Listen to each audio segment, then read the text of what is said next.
Hi friends, welcome to Tamil வெற்றி கோழி வளர்ப்பு சேனல். சந்திரான்ற கோழி முட்டை வச்சுட்டு இருந்தால அவள் இப்போ அணைப்படுத்து குஞ்சு பொரிச்சிட்டா. அதில் நம்ம வெளியிலேருந்து வாங்கிட்டு வந்த முட்டை மார்க் பண்ணி 5 முட்டை வச்சுருந்தோம்ல, அதில் இப்போ எந்த முட்டைலாம் குஞ்சு பொரிச்சிருக்குன்னு சொல்லி பார்க்கலாம். வாங்க வீடியோக்குள்ளே போகலாம். அவள் வச்ச முட்டை, அதுக்கப்புறம் நம்ம வெளியிலேருந்து வாங்கிட்டு வந்த அந்த 5ம் சேர்த்தி மொத்தம் 16 முட்டை இருந்தது. அதில் அவள் கிட்டத்தட்ட நிறையா முட்டை உடச்சிட்டா. அதில் 11 முட்டை கடைசியாக இருந்தது. 16 முட்டையில் 11 முட்டை தான் இருந்தது. அதில் ஃபஸ்ட்டு 2 குஞ்சு தான் பொரிச்சிருந்தது. அதுக்கப்புறம் சாயங்காலம் 7 குஞ்சு பொரிச்சிருந்தது. அதுக்கப்புறம் அடுத்த நாள் மதியானம் 2 குஞ்சு பொரிச்சிச்சு. நம்ம அந்த வச்ச 5 முட்டையில் வந்து எதுவுமே இல்லை. 2 முட்டை அவள் உடச்சிட்டா. அதுக்கப்புறம் 2 முட்டை வந்து அந்த கரு கூடாமல் இருந்துச்சு. அதனால் அதை நாங்கள் எடுத்துட்டோம். இனி ஒரு முட்டை வந்துட்டும் கரு கூடி இருந்தது. ஆனால் அதுக்கப்புறம் அது குஞ்சு பொரிக்கவே இல்லை. எல்லா குஞ்சும் பொரிச்சிருச்சு, அது மட்டும் பொரிக்கவே இல்லை.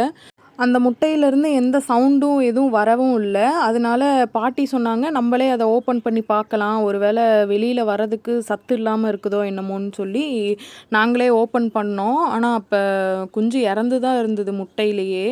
மொத்தமாக 9 குஞ்சு பொரிச்சிருந்தது. அதில் 3 வந்து அந்த ப்ரௌன் கலரில் இருந்தது. மீதி 6 குஞ்சும் அவளை மாதிரி பிளாக் கலரில் போட்டிருந்தா. ரொம்ப அழகாக இருந்தது.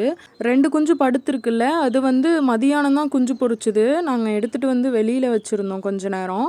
அதுக்கப்புறம் அதுலேருந்து ஒன்று வந்து ஈவினிங் ஆக ஆக நல்லா ஆக்டிவாக ஆரம்பிச்சிருச்சு. அடுத்த நாள் வந்து நாங்கள் கோழி குஞ்சு பார்க்கக்குள்ள அதில் ஒரு பிளாக் மட்டும் இறந்துருச்சு. அப்புறம் அதை நாங்கள் எடுத்து புதைச்சிட்டோம்.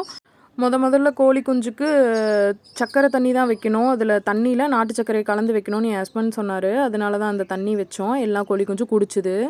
அதுக்கப்புறம் அவங்களுக்கு நார்மல் தண்ணி வச்சுருந்தோம். அவங்க அம்மா எப்படி குடிக்கிறதுன்னு சொல்லி கொடுத்தா, அதே மாதிரியே கோழி குஞ்சு வந்து குடிச்சிச்சு. ரொம்ப க்யூட்டாக இருந்தது. குட்டியாக அழகாக அங்கேயும் இங்கேயும் ஓடிட்டு, அப்புறம் நம்ம விரலை கொத்துறது, காலை பிடிச்சி கொத்துறது, இந்த மாதிரி பண்ணிகிட்டு இருந்தாங்க. அந்த தண்ணியில் இறங்கணுன்னே ரொம்ப ஜில்லுன்னு இருந்திருக்கும் போல். ரொம்ப சவுண்டாக கத்த ஆரம்பிச்சிட்டா. அதுக்கப்புறம் ஒரு 3 நாள் ஆச்சு. பாட்டி சொன்னாங்க, வீட்டுக்குள்ளேயே வச்சுட்ருக்க வேணாம், கொஞ்சம் வெளியில் விட்டால் தான் அவங்க அம்மா இப்படியெல்லாம் பறித்து சாப்பிட்ணும் அப்படின்னு சொல்லி கொடுக்கும். அதே மாதிரியே அவங்க சாப்பிட ஆரம்பிப்பாங்கன்னு சொல்லி சொன்னாங்க. அதனால இப்படி வீட்டுக்கு வெளியிலேயே நாங்கள் எல்லா கோழி குஞ்சையும் எடுத்து வெளியில் விட்டு, அதுக்கப்புறம் பெரிய கோழியும் வெட்டி விட்டுருந்தோம். அங்கே லப்பர் பேண்ட் ஒன்று கீழே இருந்திருக்கும் போல். அது ஒரு கோழி குஞ்சு தூக்கிட்டு சுற்றிட்டு இருந்துச்சு, யாருக்கும் தரமாட்டேன்னு சொல்லி. ஃபஸ்ட்டு நாங்கள் சின்ன பிள்ளையாக இருக்கும்போதெல்லாம் கோழி நிறையா வளர்த்திருக்கோம். இப்போ கோழி குஞ்சு போய் தூக்கணும், கோழி பறந்துட்டு வந்து எங்களெல்லாம் கொத்திருக்கு. நான்லாம் நிறையா கொத்து வாங்கியிருக்கேன். ஆனால் இப்போ இந்த கோழி என்னன்னு தெரில, கோழி குஞ்சு எடுத்தாலும் சரி, முட்டை எடுத்தாலும் சரி, எதுவுமே பண்ணல. அவள் அமைதியாக பக்கத்துலேயே தான் இருந்தா, கொத்தவே இல்லை. எங்கள் பாட்டி சொன்ன மாதிரியே வெளியில் வந்து விட்டோன்னே அவங்க அம்மா என்ன பண்ணுறாளோ அதுவே தான் எல்லா கோழி குஞ்சும் பண்ணுச்சு.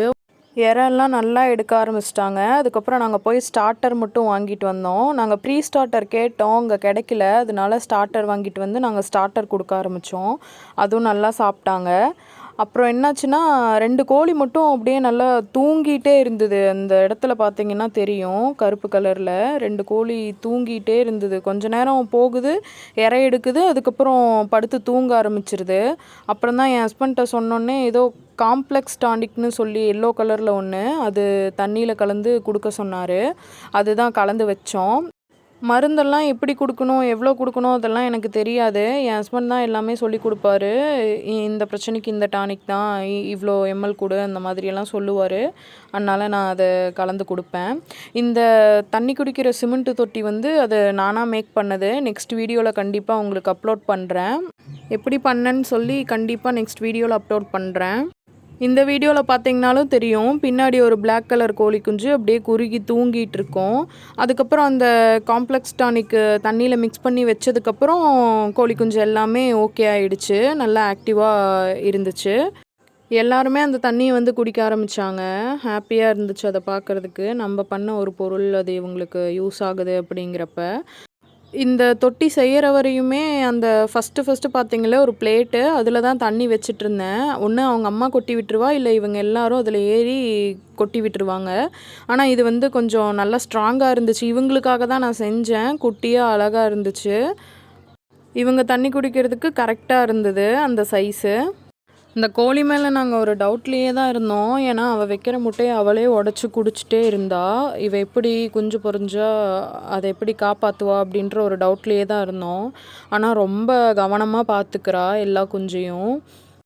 ஏதாச்சும் பருந்து மேலகனே ஏதாச்சும் பறந்துச்சுன்னா அவள் சவுண்டு கொடுக்குறா. அப்போ இது எல்லாமே போய் அந்த அவளோட அம்மாவுக்கு அந்த இறகுக்கு கீழே எல்லாம் போய் ஒளிஞ்சுக்கிறாங்க.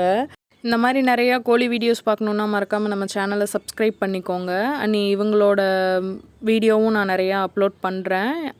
அடுத்து வேக்சின் பண்ணுறது எல்லாமே அடுத்தடுத்த வீடியோவில் நான் உங்களுக்கு அப்டேட் பண்ணுறேன். நீங்களும் சப்போர்ட் பண்ணுங்கள். நான் போடுற வீடியோஸில் ஏதாச்சும் தப்பு இருந்தாலும் சொல்லுங்கள், அதை கண்டிப்பாக நான் சரி பண்ணிக்கிறேன். நீங்களும் இந்த மாதிரி கோழி குஞ்சு வளர்த்துறீங்கன்னா உங்கள் கோழிங்களுக்கு நீங்கள் என்ன தீவனம் வைப்பீங்க, என்னென்ன வேக்சின் போடுவீங்க, எப்போ போடணும் அப்படின்றத மறக்காமல் கமெண்ட் பண்ணுங்கள். இந்த ஒரு கருப்பு கலர் கோழி குஞ்சு பாருங்கள், இப்படி தான் தூங்குற மாதிரி 2 கோழி குஞ்சு பண்ணிகிட்டு இருந்துச்சு. அந்த டானிக் டி காம்ப்ளெக்ஸ்னு நினைக்கிறேன், அதை கலந்து தண்ணியில் வச்சோம். இப்போ எல்லா கோழி குஞ்சும் நல்லா இருக்குது.